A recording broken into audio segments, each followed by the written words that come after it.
So one of the things I always kind of touch on is how we know each other. Yeah, So for me, I think the first time, or definitely the times when we've met has been at Tuss Park, which I yeah. seem to talk about every week. It's a business incubator in Newcastle. And was it a marketing meetup where we first met? I think it was me. Was it Founders Friday? Probably was. I think it was Founders Friday, wasn't it? And then after that was this market meetup we've been to a couple of times. It was a shame, wasn't it? That was just starting to sort of really Yeah. take off. I really enjoyed it. Founders Friday just equally as so as well. I really enjoyed both those events. So it's one of the big shames, isn't it? It's the whole thing of all these good network events that have kind of But one of halted. the good things that I do like is that when I did my first ever live stream, I invited Ashley on. I'm sure you know Ashley Yeah, from Nurturing yeah. Your Zest, because I knew that if it was a complete car crash, she'd be very kind to me and she wouldn't rip me rip me to pieces. So almost for lockdown too, with this, when this could just go all good disaster, I thought, I'll pick someone nice. Who shall I pick?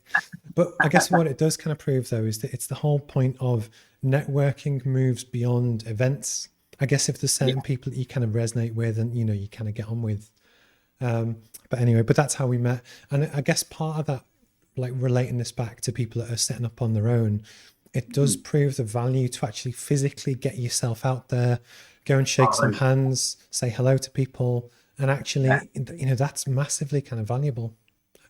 definitely. It's getting into the role of a business owner, not just actually doing the job as well, because especially service-based industries where you can just be so busy, like doing, like say, I can be writing everyone's websites for everyone else, but I mean, in terms of keeping your pipeline full and just doing interesting things like this, I've never been to that event, never would have been invited on here and stuff like that. So it's like, and a lot of people that think of the company as web-based as well think they don't need to do the face-to-face, or they don't bother Yeah. to build their local network up. Whereas for me, my local network is equally, if not more important than the sort of following that I've got on LinkedIn, which I know we're going to speak a bit about later in terms of how we promote ourselves on there. But yeah, for me, like it's something a lot of people overlook.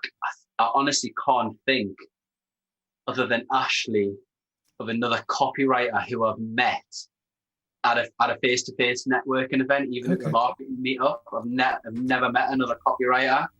And I know there's a fair few up in the Northeast, and some of them are kind of a couple of years down the line from me, which is maybe why they don't sort of still get out and about as much as they maybe used to at the beginning. But I think it is something that people don't think of it enough. They don't do Mhm. it enough. I don't know whether they think it's going to be scary or what, but yeah, I think there's massive opportunities in face-to-face I'm with networking, you. definitely.